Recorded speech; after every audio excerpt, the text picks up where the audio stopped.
It took her exactly 43 seconds to realize the suitcase wasn't hers. She had just walked through the front door, dropped it next to the coat rack, and spun around like she was starring in some romantic movie. "I'm home," she beamed. That smile, wide, glowy, rehearsed, almost made me forget what I'd done. Almost. I nodded, barely. She didn't notice. She was too busy pulling off her heels and babbling about flight delays and networking dinners. I pretended to listen. My heart was doing strange things. My palms were damp. She reached for the suitcase to wheel it upstairs. That's when it happened. A pause. Just a fraction of a second. But I caught it. She froze, fingers on the handle, eyes narrowing, not at me, but at the bag. Her eyes flicked to the luggage tag, then to me, then back again. It looked like her bag. Same brand, same grayish-blue color. But this one was mine. An identical model I'd bought last week. Her voice cracked. "Wait, where's my bag?" I tilted my head slightly, like I didn't understand the question. "You mean this one?" She blinked fast. Her mouth opened, then closed. Then she smiled again. That same too big smile. "Haha, no. I must have grabbed the wrong one from the carousel," she said, already fumbling with the zipper. "Let me just check." She opened it, and her face went white. Because inside, instead of her folded clothes and makeup kit and the gift bag she probably meant to hide, she found something else. A printout. Color. Glossy. Stapled neatly. Photos. Receipts. Screenshots of her GPS logs. A map with red pins. A copy of the cabin's Airbnb listing. 2 guests. 3 nights. 1 bed. And right on top, a single page with 4 words typed in the center. "Tell me everything. Now." She didn't speak. She didn't move. And for the first time in years, I watched her smile vanish completely. She stood there, statue still, staring into the suitcase like it might rearrange itself if she just blinked hard enough. The silence between us was thick. Not awkward silence. Not even angry silence.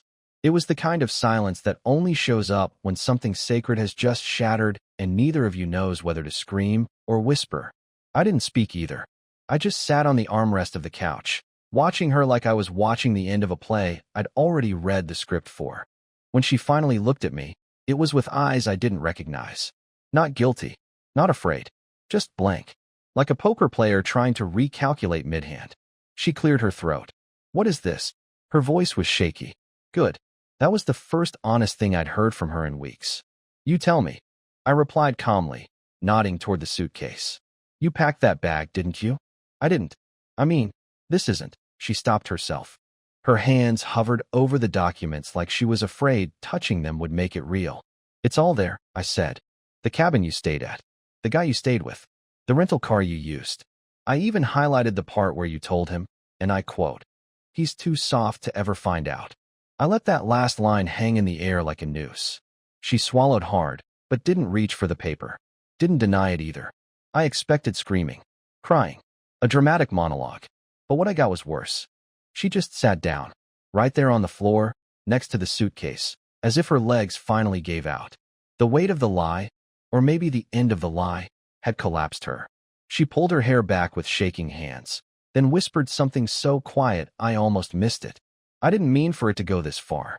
I nodded slowly, jaw clenched. "Yeah, they never do." Still, no tears. Just the occasional twitch of her lip, like she was rehearsing how to spin it. But I wasn't giving her the space. "You know what's funny?" I said, rising to my feet. "All this time I thought I was being paranoid. I thought I was losing my mind. Staying up late, rereading your texts, second-guessing myself every time you smiled too wide after checking your phone. I thought maybe I was just boring, too ordinary, too safe." She finally looked up, something like regret swimming behind her tired eyes. "But then," I continued, "you left me breadcrumbs. Not because you were careless, but because, deep down, you wanted to get caught. Didn't you?" "No," she whispered, eyes wide now. "No, that's not." I held up a hand. "Stop." She stopped. There was a pause, and then I added, "Check the inside pocket." She blinked. "What?" "Inside pocket of the suitcase. There's something else." She hesitated, then unzipped the small inner pouch. Her hands were trembling. When she pulled it out, her face drained of what little color remained. It was a tiny voice recorder. "It's been running since Friday morning," I said. "I just wanted to hear what you sounded like when you thought I wasn't listening." She stared at it like it was radioactive. Her hands dropped to her lap, recorder still clutched loosely in her fingers. For a moment, I thought she might finally break down. Instead, she laughed. Not a joyful laugh. Not even a sarcastic one. It was brittle, hollow, desperate. And then she said something I'll never forget. If you were willing to go this far. Maybe I wasn't wrong about you after all. Her words hit me like a slap across the face. If you were willing to go this far. Maybe I wasn't wrong about you after all. For a moment, I didn't move. Just stood there, blinking like maybe I'd misheard her. Like maybe she didn't just take everything I'd uncovered, all the evidence, the betrayal, the shame, and flip it into some kind of twisted counteraccusation. I wanted to yell. God, I wanted to lose it. But all I did was laugh. Not out of humor. No, there was nothing funny left between us, but because her audacity left me with no other reflex. I looked at her and realized this wasn't the beginning of a confession. This was going to be a game, and she thought she could still win. You think this is about me going too far? I finally said, pacing toward the window, the weight of it all pressing on my back like a boulder I never asked to carry. You disappeared for 4 days, lied about where you were, who you were with, and now you're painting me as the villain because I followed the crumbs you dropped? She didn't answer. She was watching me like she was trying to guess my next move, like we were playing some cold-blooded chess game with our marriage as the board. But her hand still gripped the recorder. That's not what I meant, she said eventually, her voice soft but not sorry. I just meant you've changed. No, you don't get to do that. No, Vanessa, I said, turning to face her full on now. I didn't change. I woke up. There's a difference. For a second, I thought I saw something flicker across her face. Guilt, maybe, or recognition. But it was gone in an instant. She started to speak again, but I cut her off. Play it. She blinked. What? The recorder. Play it. She hesitated. I took a step forward. You owe me the truth, I said. Not the edited, sob story version. The actual truth. So go ahead. Let's hear it together. She stared at the device like it had teeth. Then slowly, she pressed the play button. At first, there was just static. The soft shuffle of her voice on a phone call. Mundane things. Ordering coffee. Talking about check-ins. Laughing at something on TV. I started to feel stupid. Paranoid, even. Maybe I really had gone too far. And then I heard it. A voice. Not hers. A man's. He was laughing. Close. Too close to the mic. Then her voice again. Soft, lowered, flirtatious in a way I hadn't heard in years. The recording wasn't graphic. Not in a way that would break YouTube's rules. But the implication? It was unmistakable. 2 people alone. Intimate. Familiar. The sound of a zipper. The clink of a wine glass. A whispered, I missed you. She paused the tape, but it was too late. My hands were already balled into fists at my sides. How long? I asked, voice shaking but low. She looked at the floor. 3 months. I nodded. Not because I accepted it, but because I'd already guessed that much. I just needed to hear it out loud to make it real. What's his name? Silence. I stepped forward. I said, what's his name? She looked up at me, and for the first time, her voice cracked for real. It doesn't matter. Yes, it does, I said, keeping my tone level. Because if you don't say it, I will. Her jaw clenched. It's Dorian. I knew it. Dorian. Her ex. The one she used to call a mistake she'd never repeat. The guy who moved back to her hometown 2 years ago. The guy she hadn't spoken to in forever. And apparently, the man whose cabin she'd been sleeping in while I sat home cleaning cat vomit off the stairs. And then, just as I turned to walk away, just as I thought the final knife had already landed, her phone buzzed. She didn't move. So I did. I picked it up, screen still lit, and read the notification out loud. Dorian. Is he still clueless? Winky face. I stood there staring at the screen, that stupid smirking message still glowing in my hand, like it was mocking everything I had been too afraid to see. Is he still clueless? Winky face. I wanted to smash the phone against the wall, not out of rage, but because it felt like it had become a character in this story, one that knew more about my marriage than I did. Vanessa didn't even try to grab it from me. She just sat there frozen, like she'd finally realized the moment had tipped from maybe salvaged to absolutely doomed. Her mouth opened, but I held up a hand again, not because I didn't want to hear her, but because I wasn't sure I could handle another lie just yet. I walked out of the room. She called my name, but I didn't answer. I went down the hall to the guest room. It used to be her office before she went fully remote, and now it was basically a storage space. But I remembered something, a thought that hit me so hard, I had to brace myself against the doorframe. About 2 months ago, she'd installed a new lock on that door. Said it was to keep the cat from clawing at her equipment. I'd believed her. Of course I had. I even helped her screw the damn thing in. But suddenly, that tiny detail felt radioactive. I pulled my keyring out of my pocket. There was a spare tucked behind the laundry room shelf. I found it within seconds. It slid into the lock, and with one soft click, the door creaked open. The room smelled different. Faint perfume mixed with something sweet. Candles, maybe. There were no boxes, no monitors, no wires. The desk was gone. In its place was a small table. Wine glasses, used, still sitting there. A blanket on the floor, rumpled. A pillow, not from our set. And pinned on the wall, barely noticeable from the doorway, was a single Polaroid. I stepped closer. It was Vanessa and Dorian, sitting on that same blanket, smiling, holding hands. In our house. They'd been here. Together. In this room. While I was probably downstairs, or out doing groceries, or folding her clothes like the loyal little fool I was trained to be. The realization made my skin crawl. Not just because of what happened, but because of how brazen it had been. How casual. Like I didn't even exist anymore. Like I was just background noise to their little secret. And then I noticed something worse. A second phone. It was sitting under the table, face down, still charging.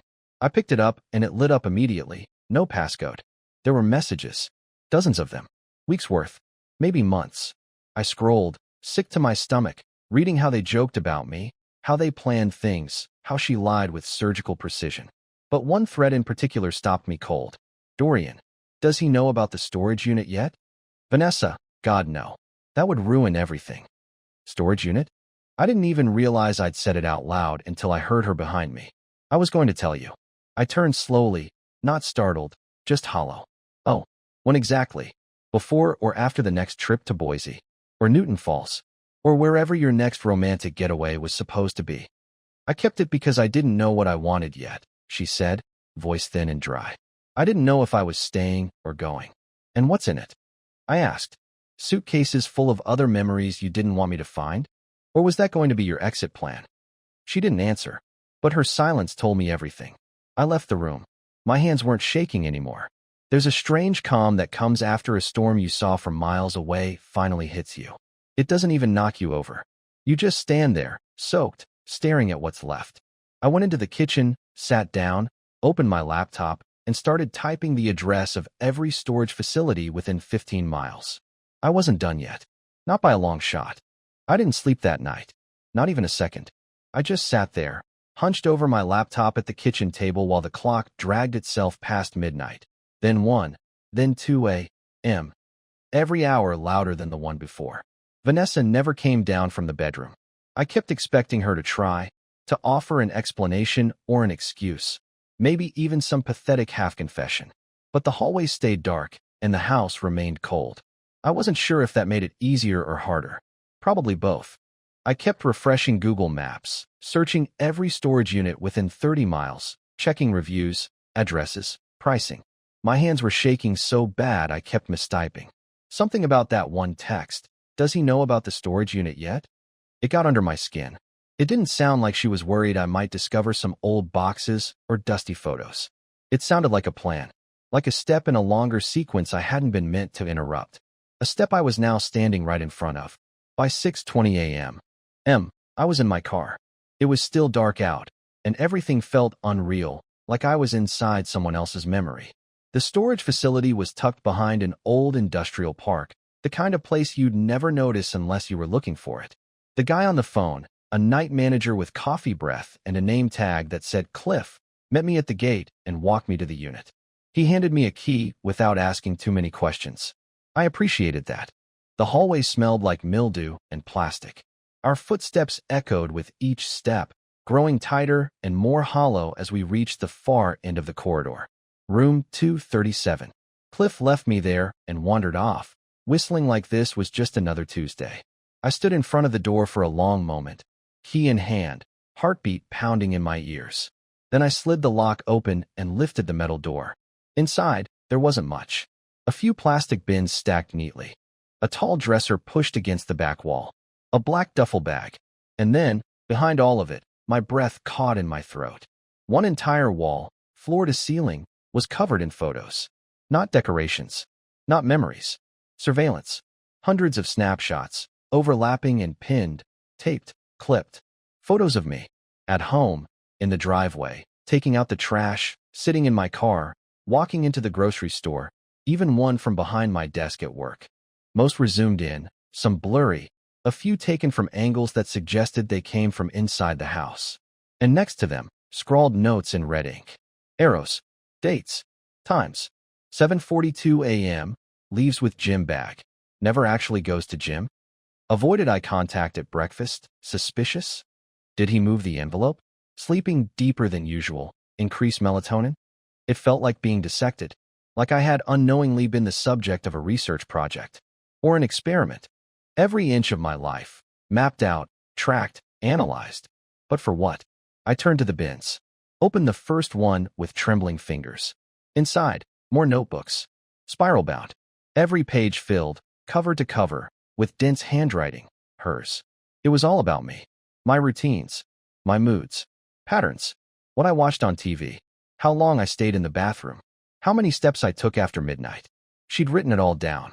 As if she wasn't my wife, but someone studying me from across a glass wall. The second bin held more photos. Not just of me this time, but of her. And Dorian. Hotel rooms. Airports. Picnic spots. Places I'd never been. There were receipts, scribbled love notes, plane tickets, some dating back to over a year ago. I found one photo that made me drop it the second I saw it. It was the two of them, sitting on my couch. My couch. In my house. I opened the duffel bag. There were clothes. A burner phone. A thick envelope labeled legal docs. And another one, smaller, white, with just my name on it, written in her handwriting. Lyle. I held it for a long time, not ready to open it. The kind of dread I felt wasn't just about betrayal anymore. It was something bigger, colder. Like she wasn't just leaving. Like she was orchestrating something. Something with steps. With timing. Like I had walked in at the wrong part of a sequence. And then I noticed something even worse. Behind the dresser, faint and barely visible under the layers of photos, someone had written a message directly on the metal wall, in red marker. Big, uneven letters. Almost like they were written in a panic. He's starting to remember. I stepped back. Because I wasn't supposed to find this. Not yet. I didn't open the envelope right away. I just stared at my name on it, written in her smooth, casual handwriting. The kind I'd seen on birthday cards and grocery lists and sticky notes that used to say things like, "Miss you already, come to bed soon." But now, that same handwriting was on an envelope inside a secret storage unit filled with surveillance, lies, and red marker warnings scribbled on the walls. The disconnect made me feel like I was floating 2 feet outside my body. Eventually, I sat down on the cold concrete floor, cross-legged like a kid at story time, and peeled it open. There were only 2 sheets inside. One handwritten, the other printed from a computer. I read the letter first. Lyle, if you're reading this, it means I didn't get to explain things my way. It means you found the unit before I had a chance to tell you everything. I want you to understand, what happened with Dorian wasn't the plan. Not at first. He found me. He said things that made sense. He remembered things that I couldn't explain away anymore. And eventually, I remembered them too. This is going to sound insane. Maybe you'll think I'm delusional. But if you've seen the wall, if you've opened the bins, then part of you already knows something isn't right. You felt it. The gaps in time. The dreams you wake up from with your heart racing and no idea why. The flashes of conversations you don't recall having, places you've never been. You're not crazy. You're remembering fragments. Because this isn't the first time we've done this. Not even close. Check the document. And please, whatever happens next, don't go back to the cabin. I stared at the page like it had been written in another language. For a second, I genuinely wondered if she had had a breakdown. Or if I was having one. I ran my fingers over the paper, reread the lines, and then pulled out the second page. It was a printout. A timeline. With dates. Each line followed the same structure. February 13th, 2021, Lyle discovers affair. Leaves house. Finds cabin. February 14th, 2021, returns to Vanessa. Asks questions. Gets no answers. February 16th, 2021, storage unit accessed. Photos removed. Envelope burned. February 18th, 2021. Memory reset confirmed. Restart initiated. Then again, almost identically. June 2nd, 2022. Lal discovers affair. Cabin confrontation escalates. June 3rd, 2022. Vanessa injuries reported. Timeline diverges. June 5th, 2022. Memory reset attempted. Partial success. June 6th, 2022. Restart failed. New entry point created. And finally, August 1st, 2025. Lal begins noticing inconsistencies. Dreams intensify. August 3rd, 2025. Lal finds surveillance unit. Reads envelope. August 5th, 2025.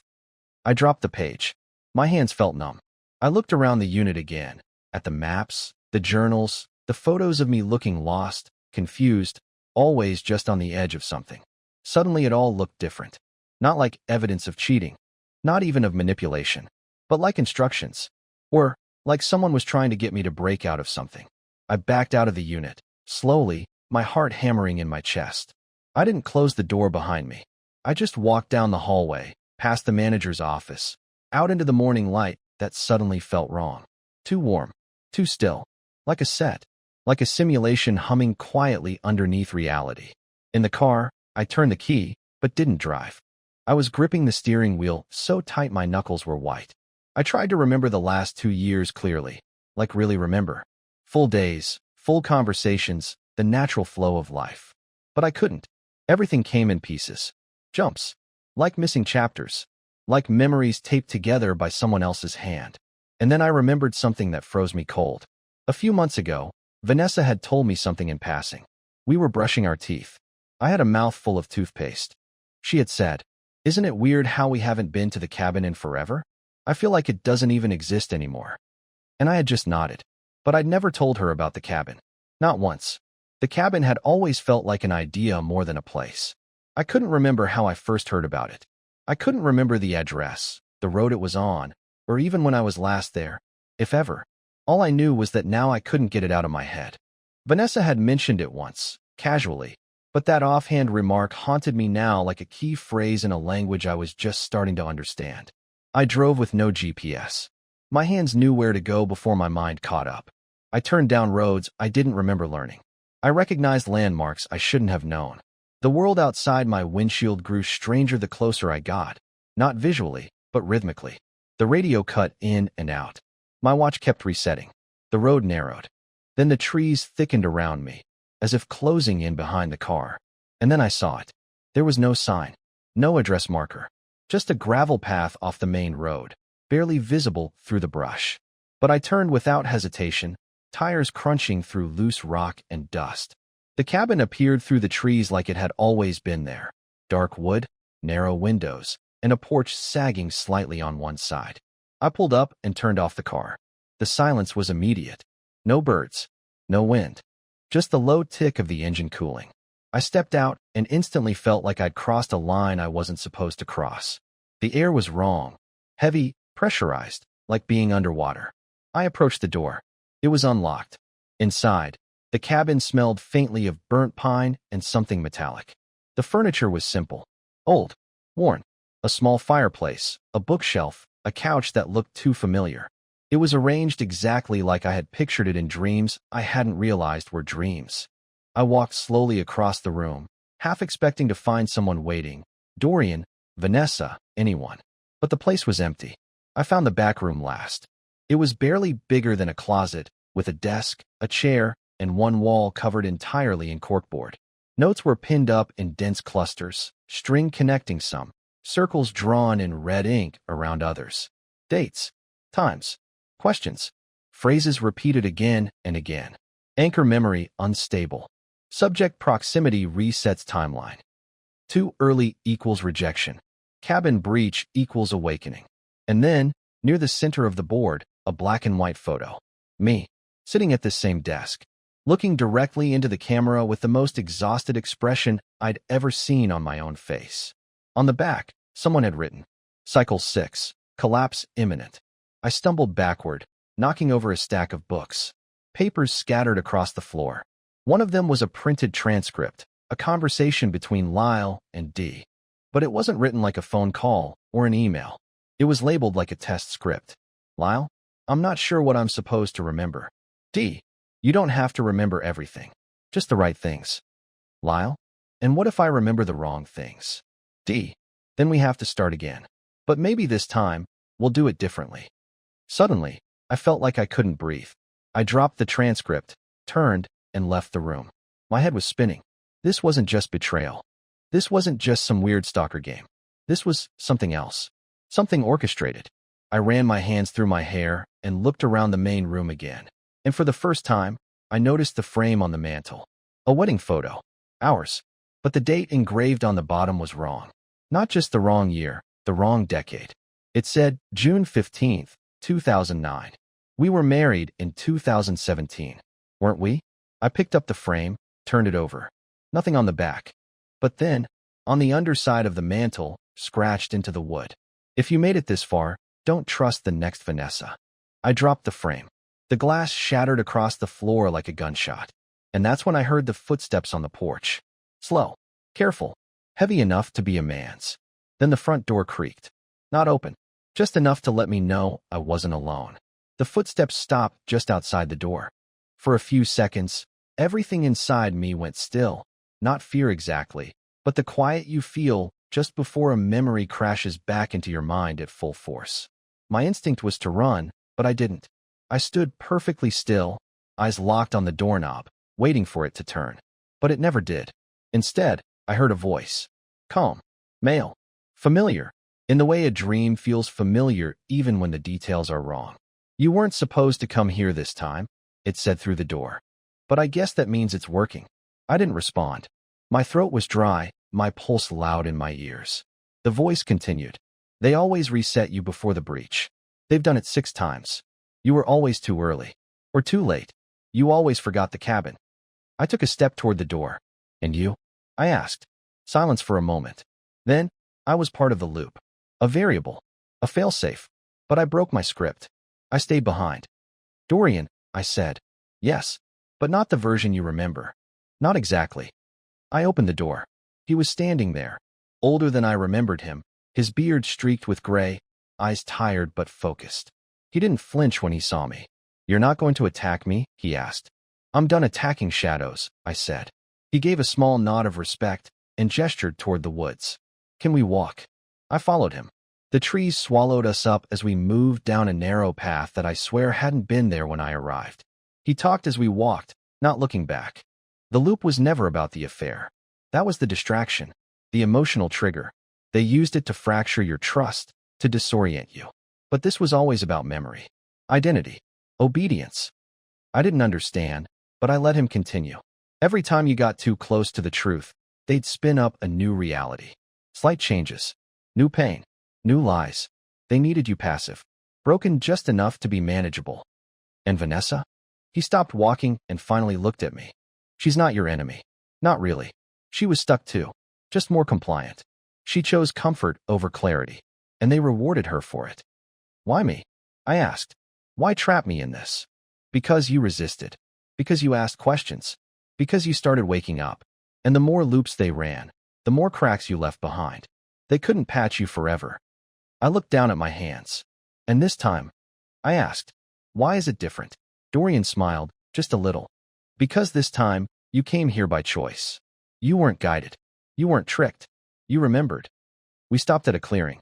There was nothing there but a circle of stones and the faint sound of wind in the leaves. This is the end of the program, he said. The edge of the loop. If you want to step out, this is your chance. But it means letting go of the pain, the questions, even the versions of Vanessa and me that hurt you. They were real, but only in context. This is your reset. But on your terms. I stood there, unsure, staring at the circle. And if I say no? I asked. You wake up tomorrow in your bed, he said. Same coffee, same house. Vanessa making breakfast like nothing happened. And eventually, it all starts again. I thought about the photo on the mantel. The wrong date. The line scratched under it. Don't trust the next Vanessa. I thought about all the things I had lost and all the things I still didn't fully understand. And then I stepped into the circle. The light changed instantly, not brighter, just clearer, warmer. and I felt something leave me. Not a soul, not a memory. Something heavier, like grief that had finally run out of places to hide. My chest loosened, my vision sharpened, and I remembered something that didn't come with pain for once. Vanessa laughing. Genuine. Honest. Before the loops. Before the fear. And I smiled. When I opened my eyes again, I was in my kitchen. Sunlight streamed through the window. My cat rubbed against my leg. The coffee machine beeped like it always did. But something was different, not outside. Inside. I could feel it. Vanessa walked in, wearing her robe, hair messy, eyes sleepy. She looked at me the way people do when they don't know they've been forgiven yet. But I did forgive her. Not because she earned it. Because I needed it. Because I was finally free. Sleep okay? She asked. I kissed her forehead. Best I've had in a long time.